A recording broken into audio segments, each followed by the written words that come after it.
On va parler maintenant pour cette dernière session et quand on peut réutiliser tout ce matériel, un enfant après le traitement. On va d'abord parler de l'homme et puis après de la femme. Donc il y aura 2 vidéos cette fois, mais j'invite tous les intervenants quand même de la session à me rejoindre. Et on va passer une première vidéo de témoignage sur l'homme.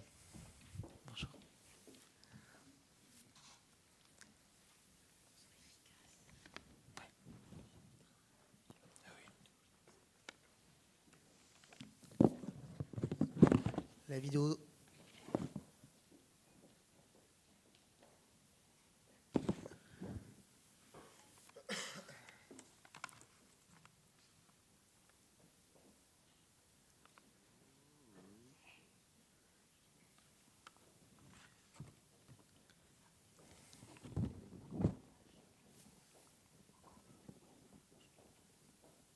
Si on peut passer la deuxième vidéo masculine, s'il vous plaît, celle qui n'est pas passée ce matin. Je remercie au passage tous les témoins de ces vidéos qui ont accepté de participer. D'ailleurs, Clément est là aujourd'hui avec nous.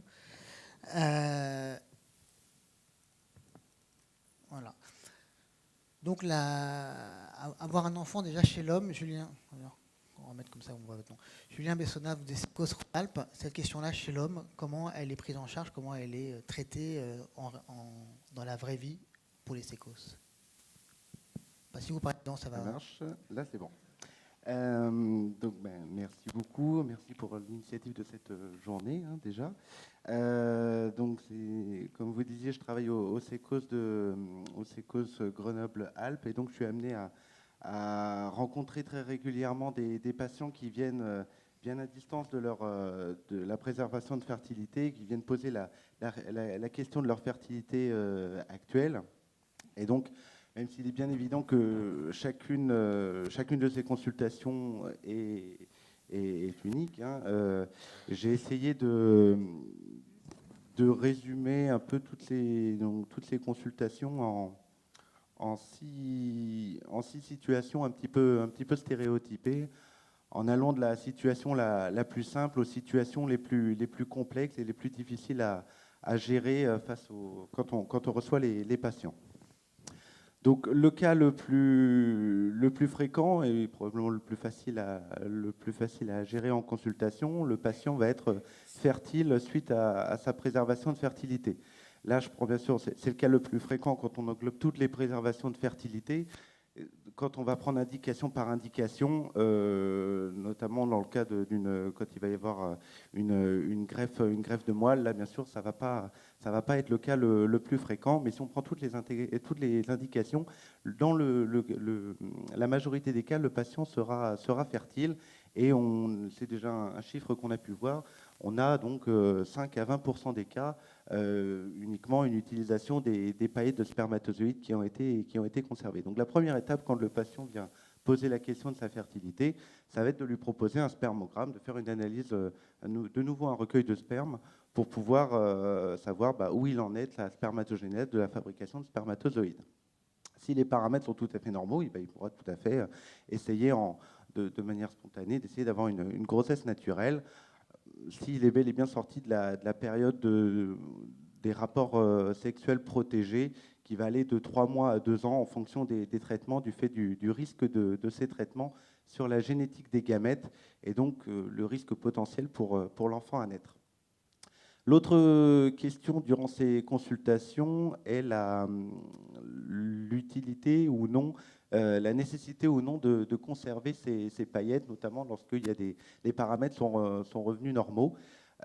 Si on prend le cas de l'orchidectomie, le fait d'avoir des paramètres de nouveau revenus à la normale ou restés normaux ne doit pas forcément impliquer la destruction des paillettes, et ça, il faut bien que le patient ait cette information, car l'indication de testicule unique, donc quand on a retiré le testicule malade, cette indication de testicule unique va, elle, rester toute sa vie. Donc il est important que le patient puisse avoir cette information. Attention, ce n'est pas parce que vous avez eu une grossesse spontanée suite au traitement, que les paramètres spermatiques sont revenus normaux, qu'il faut absolument détruire les paillettes. Pas du tout. Il faut continuer à prévenir le futur. Il peut avoir d'autres projets d'enfants. Et quelle que soit l'indication, bien interroger le patient lorsqu'on leur demande chaque année s'ils veulent conserver ou non les paillettes, quand ils demandent la destruction. Alors, nous, on ne fait pas forcément des consultations systématiques lorsqu'ils demandent la destruction, mais en tout cas, on va aller les solliciter par téléphone, par questionnaire, pour s'assurer qu'ils ont bien compris le risque qu'impliquait la destruction des paillettes. Est-ce qu'ils ont bien compris que le risque des traitements peut être prolongé et amener donc une azoospermie, une absence de spermatozoïdes qui va être prolongée dans le temps. Juste une question, l'orchidectomie? L'orchidectomie, oui, pardon, c'est le fait de retirer un testicule. Donc c'est dans le cadre du cancer du testicule, on va retirer le testicule entier. Donc lorsqu'on n'a pas récupéré de spermatogénèse normale, de fabrication de spermatozoïdes, on va donc, s'il y a un projet de parentalité, d'utiliser les paillettes de spermatozoïdes congelés. Donc deux techniques, soit les inséminations intra-utérines. On va décongeler une paillette et préparer les spermatozoïdes et déposer au bon moment du cycle dans l'utérus de la conjointe, ou la fécondation in vitro qui va nécessiter une stimulation, une ponction d'ovocytes. Et donc la première étape, lorsqu'on va être en train de discuter de l'utilisation des paillettes, va être de réaliser un bilan de fertilité chez la conjointe et de confronter ce bilan féminin au potentiel de paillettes, au potentiel d'utilisation des paillettes conservées. C'est également des patients quand il n'y a pas pu avoir de conservation de spermatozoïdes, soit il y a eu des échecs de recueil ou pas de spermatozoïdes, des patients qu'on va pouvoir orienter vers le don de spermatozoïdes. Et il est intéressant de noter que c'est assez souvent, la majorité des cas bien sûr, mais c'est assez souvent des patients qui acceptent plus facilement cette possibilité du don de spermatozoïdes que les autres patients qu'on peut rencontrer au sécos pour une discussion de don, des patients qui viennent tout juste de découvrir leur azoospermie, encore une fois l'absence de spermatozoïdes. C'est des patients qui abordent plus facilement le don de spermatozoïdes parce que cette éventualité, ils l'ont eu depuis très longtemps, ils se sont construits comme ça avec cette éventualité que peut-être ils devront faire appel à un don de spermatozoïdes, surtout quand on n'a pas pu congeler de spermatozoïdes avant le traitement. Les situations un petit peu plus compliquées, ça va être notamment donc, l'évolution des recommandations de certains traitements. Donc on n'est pas toujours dans la situation, le patient n'a pas de traitement, il va en recevoir un. Donc avant qu'il commence le traitement, on congèle des spermatozoïdes. On peut également congeler chez des patients qui ont des maladies chroniques avec des traitements qui vont évoluer.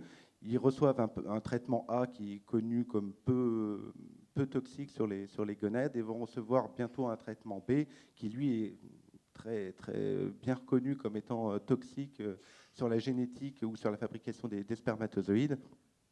Mais au fil des années, de la conservation, on peut collecter de nouvelles données sur le traitement A et au moment où il vient de demander l'utilisation, on peut être dans une situation un petit peu plus compliquée où cette fois on apporte une autre information en disant que au moment où il a fait la conservation, il n'a pas forcément reçu cette information, mais que maintenant, on sait qu'il peut avoir potentiellement eu une congélation de spermatozoïdes qui ont eux aussi il y a un risque sur la génétique de ces spermatozoïdes congelés. Donc, dans la majorité des cas, c'est plutôt des recommandations qui sont revues à la baisse, c'est-à-dire qu'on a des données plutôt rassurantes qui se collectent au fur et à mesure des années sur tel ou tel traitement.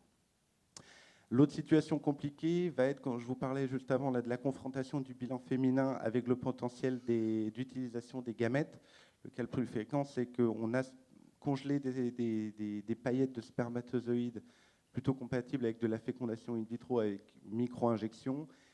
Et quand on fait le bilan chez la conjointe, on se rend compte qu'il y a peu ou très difficilement pas ou peu ou difficilement de possibilités de stimulation ovarienne. Donc on va se retrouver dans des situations un petit peu compliquées pour pouvoir proposer des techniques d'aide à la procréation pour ces couples-là. Et enfin, les dernières situations, alors je vais peut-être un peu aller loin en disant ce que l'on ne doit plus voir, en tout cas pour la première, ça c'est sûr, l'absence de proposition de préservation de fertilité. Donc je reste encore sous le choc de la présentation de ce matin avec le vécu où 60% des patients rapportaient ne pas avoir eu cette information. Donc on est d'accord que c'était un ressenti. Hein. Le chiffre doit probablement être plus faible, en tout cas je l'espère. Mais en tout cas, voilà, continuer à développer les réseaux, informer que ce soit les patients, les praticiens et tous les intervenants dans ces situations-là pour éviter que ces situations, faire en sorte que cette situation-là ne se revoie le moins souvent possible. Et après, reste la préservation de fertilité lorsque celle-ci a été réalisée sous traitement. Toujours une situation compliquée quand ils viennent après discuter de l'utilisation, quand les patients sont insistants en disant mais je veux prendre le risque du traitement. Et on est toujours c'est toujours une situation très compliquée, surtout que certains traitements sont quand même vraiment reconnus pour avoir un risque sur la génétique des gamètes et donc sur l'enfant à naître.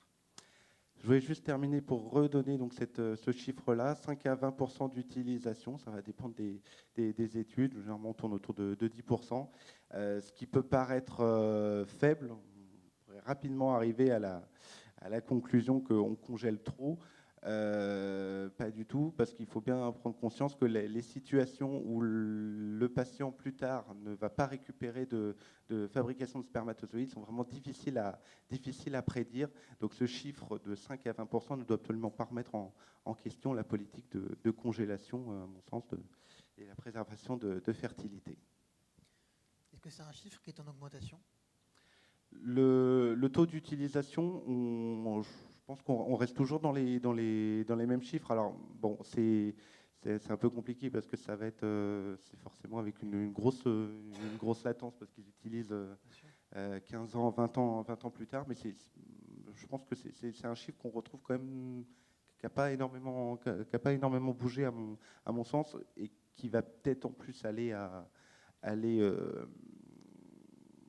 peut-être encore vers la diminution parce qu'on va intégrer probablement en plus d'autres indications de congélation par exemple la congélation avant une chirurgie de l'obésité qui se fait de plus en plus, mais il y a quand même un risque de faible d'azoospermie derrière, donc voilà, ce chiffre n'est pas forcément amené à bouger énormément. Merci. J'ai récupéré ça. On va voir d'ailleurs si on retrouve les mêmes genres de chiffres chez la femme. Avec Blandine Corbière, avant de vous laisser la parole, on va regarder une dernière vidéo, celle d'Elisabeth, s'il vous plaît, en régie.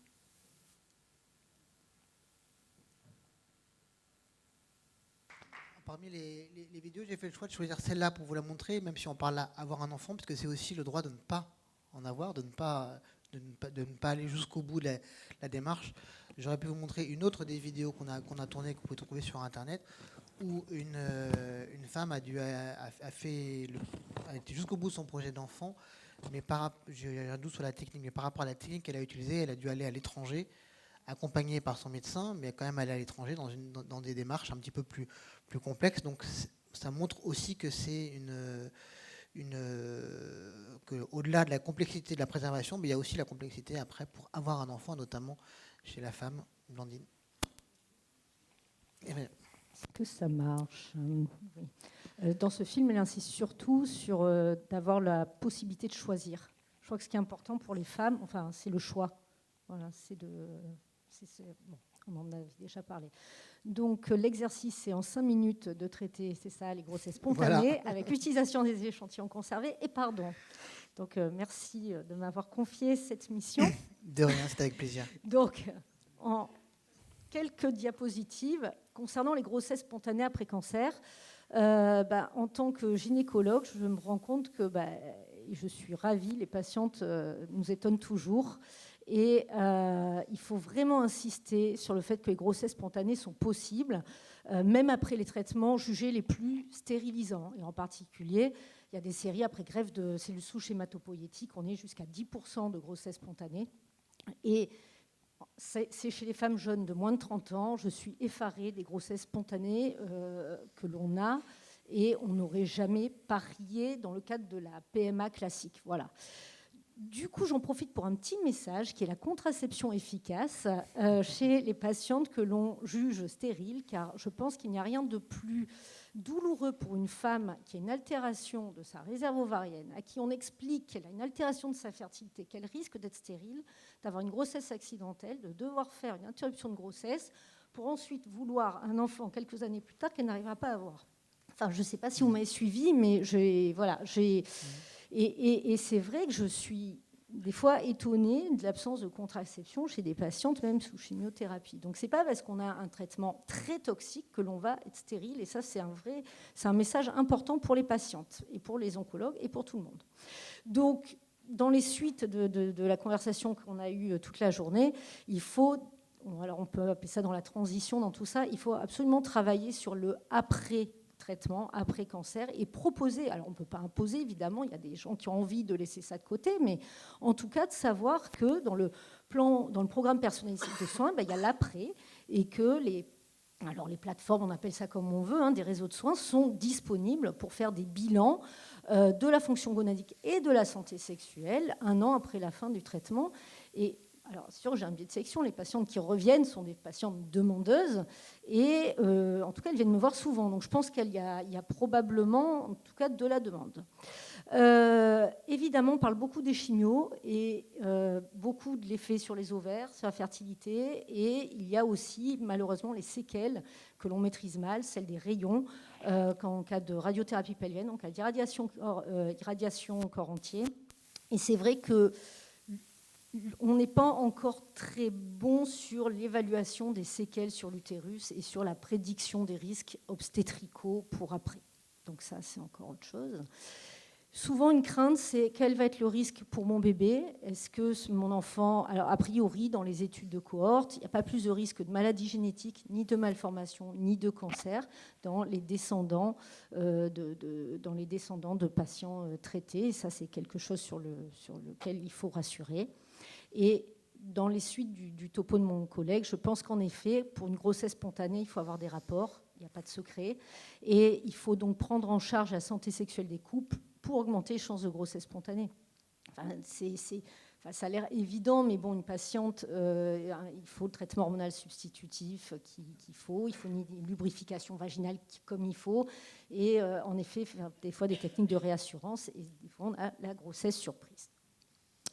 Alors, la grossesse après utilisation des échantillons autoconservés, oui, ça c'est bien, mais le message principal, et je pense qu'on l'a aussi suffisamment dit dans la journée, c'est que la fertilité des patients en âge de procréer, finalement, ça doit s'envisager dès le début, dès le diagnostic de cancer. Si on ne l'a pas fait, ce sera trop tard. Donc, il faut, c'est important d'avoir tout mis en œuvre. Alors, quand c'est techniquement possible, parce que malheureusement, chez les femmes, c'est aussi parfois techniquement impossible pour des raisons de réserve ovarienne altérée ou de délai de traitement à instaurer en urgence. Mais en tout cas, on voit bien que les patientes sont reconnaissantes d'avoir eu une information, même si techniquement, ce n'était pas possible d'autoconserver des gamètes. Et donc, les deux possibilités pour avoir des grossesses actuellement après utilisation d'échantillons autoconservés, c'est le réchauffement des ovocytes vitrifiés avec fécondation in vitro ou la greffe de tissu ovarien. C'est difficile d'avoir des taux de grossesse dans le cadre du cancer parce que on n'a pas assez de recul en termes d'utilisation des échantillons autoconservés chez les femmes. Déjà que chez les hommes, on est aux alentours de 7%. On ne peut pas vous donner des pourcentages. A priori, d'après la littérature, on est dans chaque technique à 30% de chances de grossesse par réutilisation. En gros. Voilà. Et le dernier volet, c'est grossesse après don d'ovocytes. Alors, je dis la dernière option parce que moi, mon sentiment, c'est que les femmes font appel à un don d'ovocytes quand elles ont fait une croix à la fois sur la grossesse spontanée ou quand elles espèrent encore mais n'y croient plus tellement ou lorsqu'il n'y a pas de gamètes autoconservées. C'est la dernière option. Elles y vont parce qu'il n'y a pas d'autre chose. Les taux de grossesse sont satisfaisants. Alors, je n'ai pas mis de taux de grossesse aussi parce qu'ils sont très variables selon les centres et même selon les pays. Après, là, c'est c'est le thème d'une autre journée sécos, c'est qu'il y a quand même un problème des délais d'attente. Voilà. Et d'après les derniers chiffres de l'Agence de la biomédecine, il y a 3000 couples en attente. C'est une technique, vous voyez, on est à 25-30% de grossesse, sauf que on sait très bien que du fait des problèmes des délais d'attente, beaucoup de couples partent sur l'étranger. Voilà. C'est récent le développement du don d'ovocytes. On en entend parler depuis quelques années, mais finalement peu de temps, j'ai l'impression. Non, mais il y a quand même une politique de la part de l'Agence de la biomédecine pour promouvoir le don d'ovocytes en France. Donc c'est peut-être ça qui vous donne l'impression qu'on entend plus parler. Par rapport au grand public, je parle, voilà. Oui, bien sûr. Voilà, tout à fait. Merci. Je vais redemander la petite zapette. Le micro, tu peux le garder. Merci.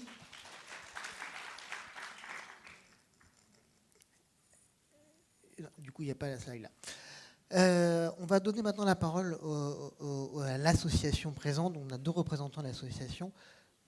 Bon, il n'y a plus de slide. Non, il y a un slide qui a sauté. Rose Magazine, de l'association Rose Association. Béatrice Laurent, vous êtes rédactrice en chef du magazine. Et Céline Dufranc, journaliste. C'est toi, je vais me permettre, vu que ça fait 20 ans qu'on se connaît, depuis les fameux États généraux, c'est toi qui me rappelais justement que ce sujet-là était déjà évoqué dans les demandes des premiers États généraux sur toute la question de la fertilité. Au sein de Rose, déjà vous pouvez nous redire en 2 mots le rôle de Rose et du magazine. Comment ce sujet-là de la grossesse, avoir un enfant après un cancer ressort, quels sont les besoins, quelle est la réalité des malades sur ce sujet? Bonjour, merci de nous avoir invités. Alors Rose, pour celles et ceux qui ne nous connaîtraient pas, c'est un magazine qui est gratuitement distribué tous les 6 mois dans les hôpitaux, plus exactement dans les services d'oncologie des hôpitaux publics et dans tous les centres de lutte contre le cancer. On est diffusé à peu près à, suivant les numéros, 165, 170, 180 000 exemplaires, gratuitement. Voilà. Donc c'est un beau défi. On existe depuis 2011. Et cette problématique de la fertilité, ou en tout cas de l'enfant, est quelque chose qui revient depuis le début dans les préoccupations des malades, parce que ça permet de se projeter, en fait. Ça permet, quand le médecin parle à sa patiente, quand il lui propose une technique de préservation de la fertilité, en gros, il la projette dans un après-maladie possible. Et on constate que c'est évidemment un booster de guérison formidable que de se dire que peut-être, effectivement, ce diagnostic de cancer n'est pas exclusivement synonyme de mort. Parce que quand même, c'est en gros ce qu'elles se prennent, enfin ce que tous les malades, mais nous on s'intéresse aux femmes, ce que tous les malades se prennent dans la figure quand on leur dit qu'ils ont un cancer. Donc cette consultation-là, enfin cette proposition-là, pour elles est un soulagement. Elles ne sont pas toutes sûres d'emblée du tout de les utiliser. Ça revient très souvent sur notre page Facebook. Elles se disent qu'elles ne sont pas sûres de recourir un jour à ces prélèvements, mais ça les soulage. Elles se disent, et elles nous disent, je sais que c'est là, au cas où j'en ai besoin, au cas où on en aura besoin, on en aurait besoin avec mon conjoint, c'est là et on pourra toujours les utiliser. Alors, nous, on n'a aucun retour, enfin, je ne sais pas toi, Céline, mais moi, j'ai aucun retour sur la page Facebook de femmes qui seraient tombées enceintes en utilisant justement ces prélèvements. Toutes sont tombées enceintes spontanément, enfin, de ce que je connais moi, de celles avec lesquelles je suis en contact sur Facebook. À l'exception de l'histoire de ce jeune couple qui attend un bébé. Ah oui, oui. Ils ont eu tous les deux un lymphome, une récidive, et il y a 10 ans, et à 33 ans tous les deux, ils vont être parents d'un petit garçon grâce à leurs gamètes conservées, donc à l'exception de celui-là. Oui, c'est vrai. Ouais, voilà, il y a cela. Donc sinon, c'est essentiellement ce qui revient, ce soulagement-là d'avoir ces gamètes qui sont préservés. J'ai le sentiment, mais tout ça est très empirique, hein, parce que nous, on n'est pas des scientifiques, on est des journalistes à la base, que l'information est plus importante aujourd'hui qu'elle ne l'était au début. On avait des jeunes femmes. On a une surreprésentation, nous, compte tenu de la particularité du magazine, qui est un magazine féminin qui se veut assez moderne et déculpabilisant et sans tabou. On a une surreprésentation vraisemblablement des malades jeunes.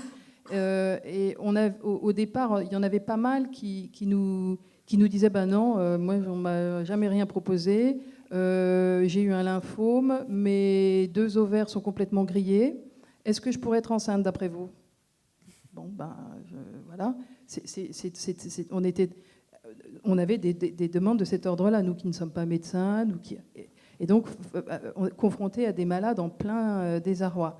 Aujourd'hui, j'ai le sentiment que l'information est meilleure, même si, notamment chez les jeunes, dans les cas de lymphome et de leucémie, souvent on nous dit ben non, on ne m'a rien proposé, c'était trop tard.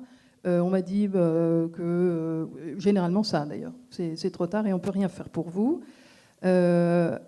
Avec vraisemblablement quelque chose qui apparaît comme très rapide, très laconique, un peu abrupt, et vraisemblablement, enfin c'est même une lapalissade, qui aurait été beaucoup mieux acceptée si ça avait été mieux accompagné, etc. Ou même si, encore une fois, cette conservation avait pu être possible, même si, quand bien même elle n'aurait pas pu être utilisée plus tard. Mais évidemment, les malades elles-mêmes sont conscientes que le délai fait que souvent ça ne l'était effectivement pas. La demande qu'on a aujourd'hui beaucoup, c'est plutôt est-ce que je peux et quand est-ce que je peux interrompre mon hormonothérapie? Parce que de plus en plus maintenant, on préconise une hormonothérapie sur 10 ans. Et les femmes qui veulent se lancer dans un projet d'enfant ont besoin de savoir ou envie de savoir si elles peuvent l'interrompre à 3 ans, à 5 ans, pour se lancer dans un projet de bébé. Donc ça, c'est une grosse question qui revient souvent, la principale, à vrai dire. Mais allez, je laisserai les spécialistes répondre à ça. Mais c'est pas, Comment on répond à cette question-là? C'est du cas par cas, j'imagine. C'est vraiment du cas par cas. Les spécialistes sont les oncologues. Alors c'est vrai qu'il y a énormément de femmes qui essaient de négocier, on va dire, des arrêts d'hormonothérapie au bout de 2 ans, en faisant une balance bénéfice-risque sur les risques, avec les risques de récidive. Alors c'est du cas par cas, et enfin ça c'est toujours. Il faut absolument éviter d'encourager des arrêts, on va dire, spontanés d'hormonothérapie. Ça peut être fait en collaboration avec les oncologues, avec des fenêtres thérapeutiques. Enfin bon, voilà, mais c'est vrai que c'est une question qui revient tout le temps. C'est une demande. Alors ça, c'est vraisemblablement celle qu'on a le plus là, nous. Que c'est une négociation en voyant l'horloge biologique qui avance et du coup l'envie qui devient plus urgente, c'est ça qui... Mais d'où l'intérêt d'avoir autoconservé avant. Enfin, ça, c'est pas étudié, mais ce serait intéressant de voir si les femmes qui ont autoconservé leurs gamètes avant les traitements et l'hormonothérapie sont plus compliantes à leur hormonothérapie. Oui. Ça pourrait être intéressant. Je ne sais pas si c'est étudié, mais ça pourrait en tout cas être un outil de compliance à l'hormonothérapie, de savoir qu'on a des ovocytes en banque.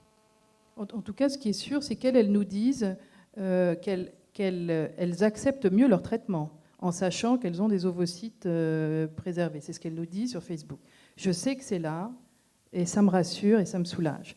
Et donc, en plus, alors non seulement elles prennent mieux leur traitement, mais il y a une relation de confiance manifestement plus importante aussi qui s'établit avec le médecin, parce qu'il les a écoutées, ou elle les a écoutés, il y a eu un dialogue, une prise en compte de cette problématique-là. Et ça paraît effectivement déterminant. Parce que quand la stérilité est avérée, ou quand en tout cas le projet d'enfant plus exactement ne peut pas aboutir, et ce n'est pas forcément, vous l'avez tous rappelé, exclusivement lié au traitement, il y a pas mal d'autres facteurs possibles. Mais en tout cas, pour ces femmes-là, elles le vivent comme une espèce de double peine, enfin, ou plutôt comme un paradoxe. C'est-à-dire qu'à la fois les traitements les guérissent et en même temps les condamnent.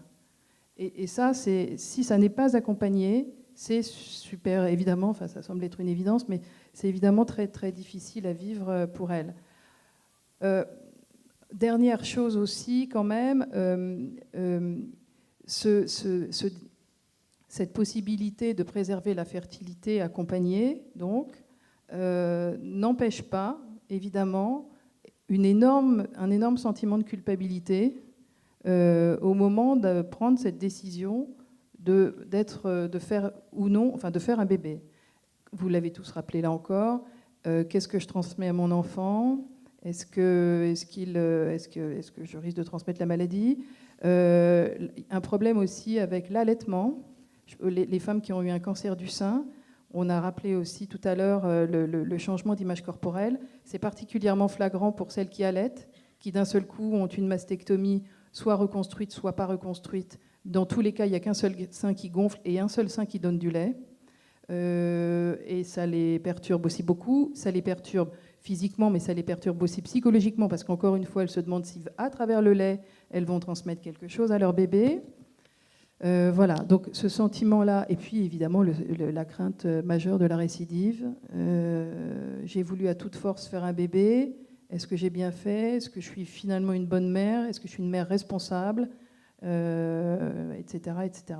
Et puis j'ai une dernière question qui va s'adresser peut-être à vous encore une fois, parce que c'est sur la page Facebook que cette question a été posée il n'y a pas très longtemps. Une jeune femme qui, dans le cadre de son cancer,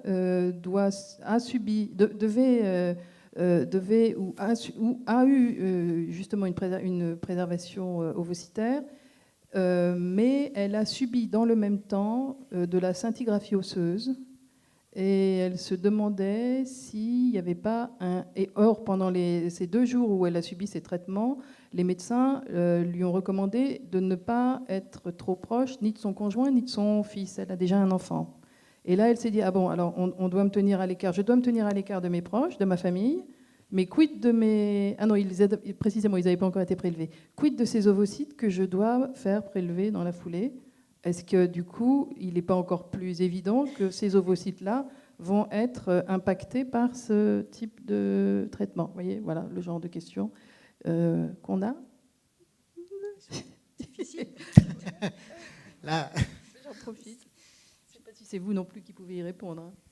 Non, mais c'est quelqu'un d'autre a une réponse à la salle, temporalité, n'hésitez pas. c'est un peu compliqué d'y répondre comme ça. Enfin, Oui. je voudrais pas, surtout s'il y a Facebook. Enfin, c'est un petit peu compliqué quand même. Enfin, là, c'était dans le cadre de parce que c'est dans le cadre de ce risque Mais en revanche, la d'irradiation. question que pose votre patiente mérite d'être posée aux professionnels qui la prennent en charge dans le cadre de cette autoconservation ovocitaire, car en fonction des moments d'exposition, il est probablement possible de lui répondre ou de la rassurer. Mais ça veut dire qu'elle n'a pas posé la question à son soignant. Et peut-être l'encourager à reposer la question telle qu'elle, mais à son soignant et à l'équipe qui l'a prise en charge. Parce que probablement qu'on pourra lui répondre. Julien, quelles sont les questions les plus récurrentes chez les hommes, les craintes qui reviennent par rapport au fait d'avoir un enfant après, en utilisant le matériel sauvegardé ? Alors, la question de transmettre le risque cancéreux arrive quand même arrive de temps en temps. C'est pas forcément la plus fréquente, parce qu'il y a quand même là les oncologues qui ont travaillé en amont en leur disant que voilà, la très grande majorité des cas, ça n'est pas génétique. Ils vont être très souvent très concentrés en fait sur leur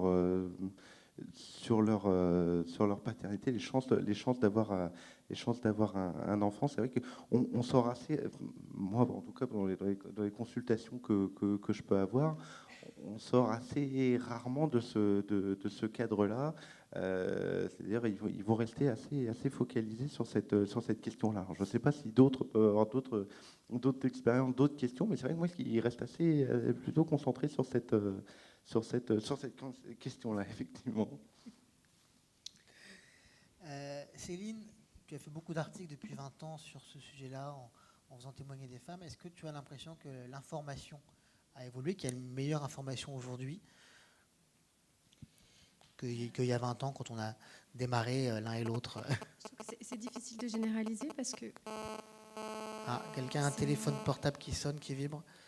comme le rappelait Béatrice, il y a vraiment des patientes qui nous disent qu'elles n'ont eu aucune information et d'autres qui l'ont eu.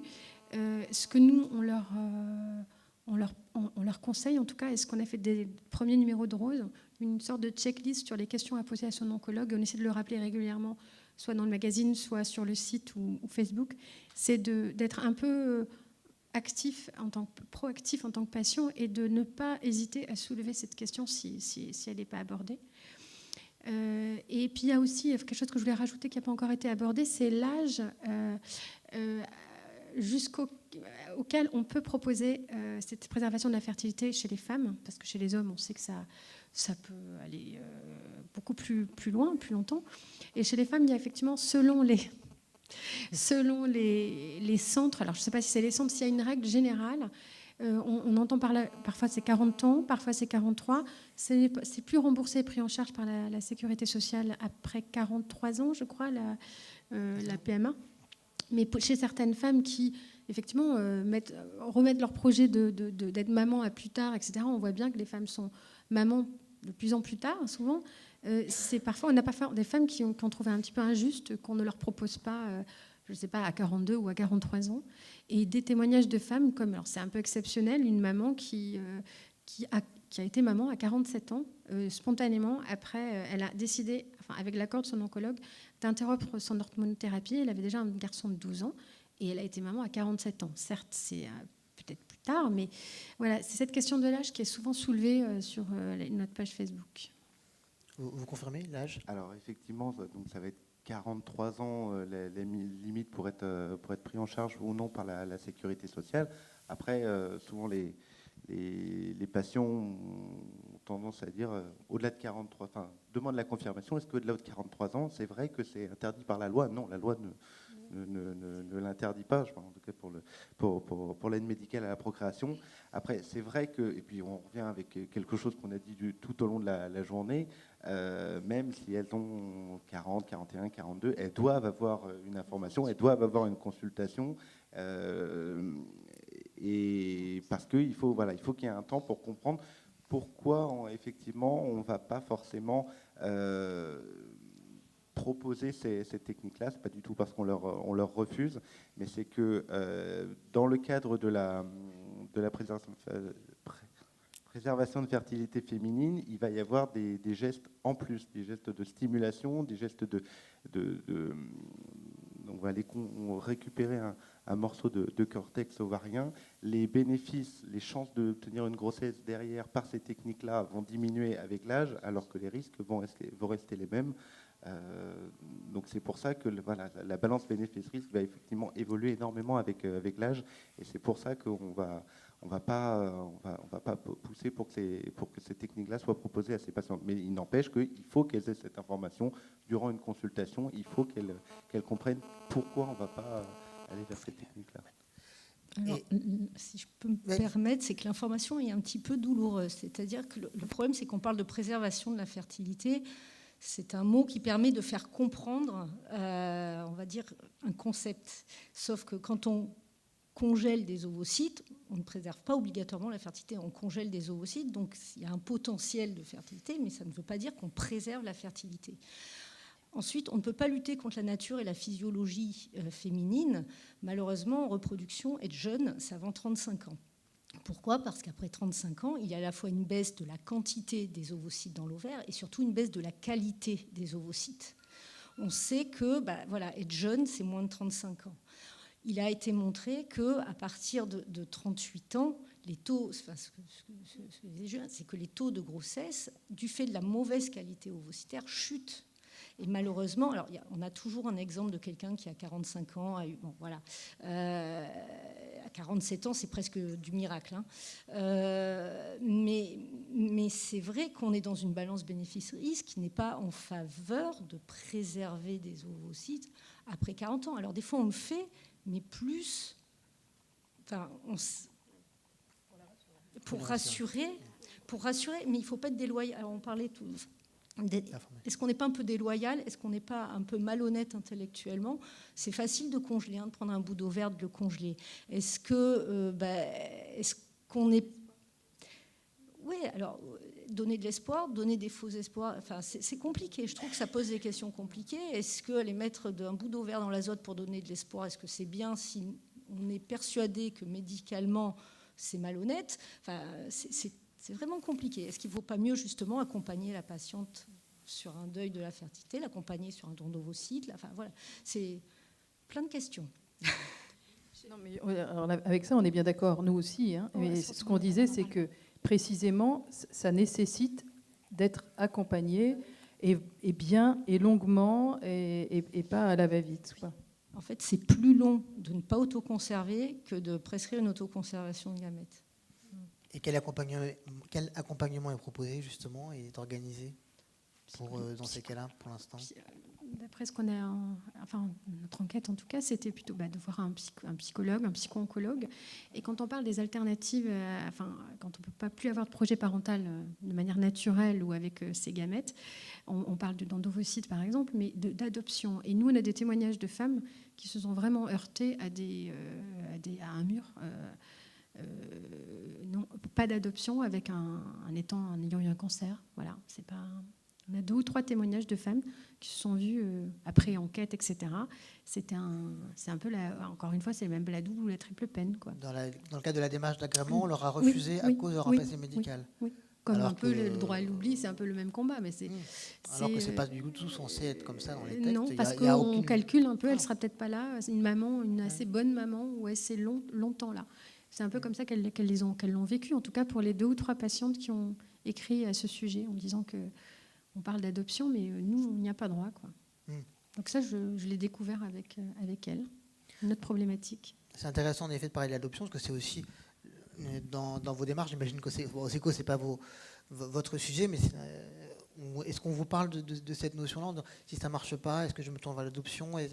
Comment ce sujet-là est intégré dans les démarches des personnes Alors effectivement, l'adoption, c'est pas nous qui prenons ces démarches-là, mais on a pour obligation d'informer sur les alternatives, notamment l'adoption. D'accord, ça fait partie de vos obligations, ça c'est bien. Cette question de l'âge, on l'a vu chez la femme, elle est différente pour l'homme, l'âge jusqu'auquel on peut faire de la préservation, jusqu'à laquelle la préservation est prise en charge. Qu'est-ce qu'il en est? Alors, il ne va pas y avoir de limite. Encore une fois, ce n'est pas une limite qui est dans la loi. La loi va juste parler de personnes en âge de procréer, donc ça va rester assez vague. Il n'y a pas de limite par la sécurité sociale, comme ça peut être le cas chez la femme.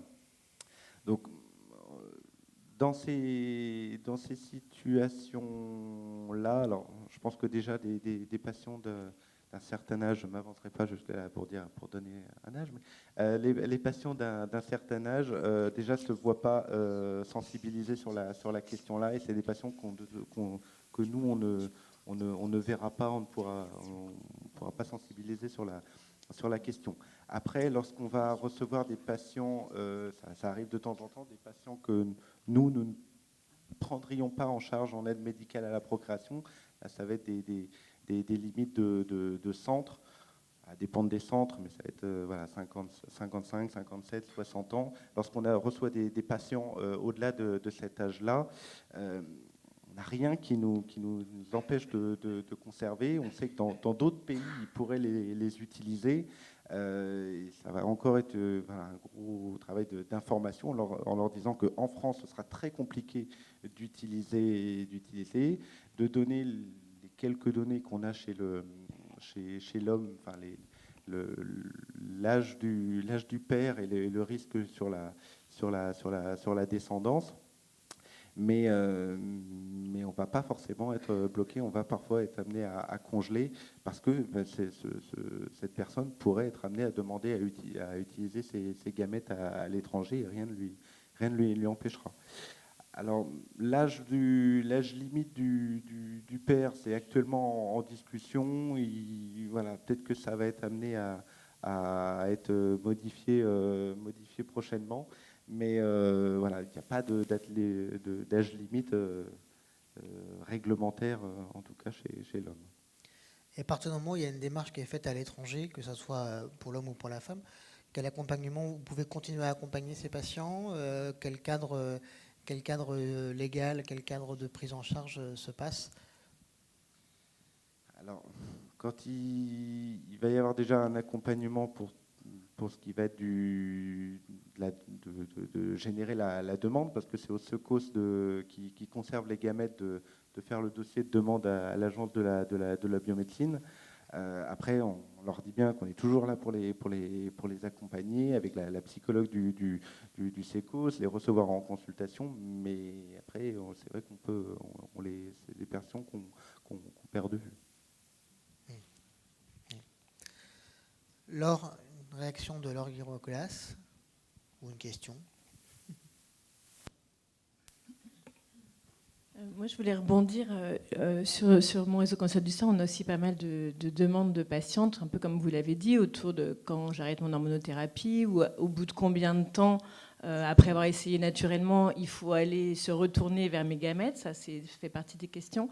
Mais il y a aussi une question qu'on n'a pas tellement abordée, qui est que dans le cancer du sein notamment, il y a toute une partie des femmes jeunes qui ont un cancer d'origine génétique avec les mutations BRCA. Et du coup, pour certaines de ces jeunes femmes, au bout de quelques temps, en fait, si elles n'ont pas récidivé, elles ont des très bons pronostics et donc elles peuvent être très tentées d'un projet d'enfant. Mais là, l'idée même de transmettre cette mutation génétique est une vraie question. Et je sais que certaines d'entre elles demandent à pouvoir faire éventuellement un diagnostic préimplantatoire. Quel est voilà, c'est une question intéressante, je trouve aussi, de dire, bah, tiens, est-ce que ce type de mutation fait partie des thématiques qui rentrent dans le cadre de ces autorisations particulières? Alors, bon, le risque, je ne serais pas la meilleure personne pour discuter du risque vis-à-vis du BRCA. Je sais que ça fait partie, il y a eu des indications de diagnostic préimplantatoire, effectivement, des tentatives de diagnostic préimplantatoire qui ont été faites avec ce gène-là. Après, voilà, on va revenir toujours sur les mêmes conclusions, c'est qu'il faut qu'elles aient l'information du risque qu'elles prennent. Il faut qu'on ait les réseaux qui soient bien en place, qui ait la consultation de génétique, qui ait la consultation avec le gynécologue. Après, voilà, c'est sûr que le risque, c'est pas, là, en l'occurrence, c'est pas nous qui le prenons, mais la responsabilité d'informer, c'est nous qui l'avons. Donc il faut, voilà, l'information, il faut qu'on la donne, mais après, ce sera au couple de prendre la décision. Et puis ça dépendra si c'est une grossesse possible spontanément ou avec ses propres ovocytes frais, ça dépendra de la possibilité de la stimuler, d'avoir un nombre suffisant d'ovocytes de son âge pour qu'elle puisse potentiellement avoir un diagnostic préimplantatoire, parce que c'est un facteur qui est limitant. Et si elle a des ovocytes conservés et qu'elle en a peu, c'est sûr que là, c'est beaucoup plus limité en termes de diagnostic préimplantatoire. Et en France, les diagnostics préimplantatoires pour des mutations BRCA1 ou BRCA2, c'est pas quand même les situations qui sont les plus... C'est rare, mais il me semblait que je vois non derrière, mais il me semblait qu'à Strasbourg, ils avaient retenu une indication BRCA. Il y a potentiellement sur les prédispositions génétiques au cancer, mais pas forcément très fréquemment sur le BRCA1 ou BRCA2. Micro. Les indications légales de DPI en France, c'est des maladies incurables et Oui, pas mais, des prédispositions au cancer. Enfin, Alors après, je ne sais pas du tout si ça a été fait et je ne suis pas spécialiste. Le micro, Jean-Paul, s'il te plaît, pour qu'on puisse entendre. Je disais simplement que théoriquement, cette loi autorisant le tri embryonnaire a été faite pour des maladies incurables, ce qui vient d'être dit, c'est-à-dire la thalassémie majeure. La cause la plus fréquente, c'est la drépanocytose. Quand quelqu'un est SS, bon, voilà. Et puis, la muco, probablement. Mais je sais qu'il y a quelques années, nous avions discuté pour BRCA, mais ce n'est pas une maladie incurable. Et donc, le problème, je pense, reste en suspens, sauf s'il y a eu des modifications récentes de la loi, je ne sais pas. Après, la définition, oui, effectivement, celle-là, elle n'a pas changé depuis le début du diagnostic préimplantatoire. Maladie d'une particulière gravité enfin, qu'on peut pas traiter. Donc ça, mais il me semblait que voilà, ça avait pu être. Il y avait eu une ou deux indications retenues, mais je peux me tromper tout à fait. Je voudrais simplement donner une indication, mais qui est un chiffre qui est relativement important. La chance qu'un ovule dans nos laboratoires donne un bébé, est-ce que vous avez un ordre de grandeur, d'idée de ce que c'est? 4,8%. 4,8% dans nos meilleurs laboratoires. Bien sûr, je parle d'une femme jeune. Alors, quand on parle de préservation de fertilité, comme ça d'ailleurs a été dit tout à l'heure par Nathalie Sarmandade, il faut à l'évidence faire une préservation d'ovules matures congelés. Il faut, pour être complètement honnête avec les femmes, il faut leur dire, c'est 4,8% par ovocyte. C'est-à-dire que si on en a 10, on n'a même pas une chance sur 2 d'avoir un bébé. Donc il ne faut pas rêver d'une famille nombreuse. Hein. Et je crois que c'est important. Alors, après 35 ans, comme ça a déjà été dit effectivement par Blandine, cela décroît et c'est tout à fait remarquable. Dans nos laboratoires, à partir de 35 ans, il y a une chute des résultats parce que la femme, malheureusement, enfin toutes les femmes transportent leurs ovules depuis leur naissance et les ovules vieillissent avec la femme. Et à 35 ans, il y a une espèce de seuil au-delà duquel la qualité décroît. Donc, quand on a une femme plus âgée de 35 ans, lui proposer une préservation de fertilité avec la congélation d'ovules, c'est pas de l'escroquerie, mais enfin, je veux dire, il faut lui dire que c'est, enfin, il faut savoir que c'est quasiment rien. Quoi. C'est quasiment rien. Et bon, à 40 ans, alors à 40 ans, naturellement, hein, une femme perd 15% de sa fertilité tous les mois, de sa fertilité restante. Alors, congeler des ovocytes à cet âge-là, médico-légalement, c'est même une faute quasiment. Quoi. Merci. On va conclure cette session, sauf si vous vouliez un mot de conclusion à dire. On va conclure cette session et je vous remercie tous les trois.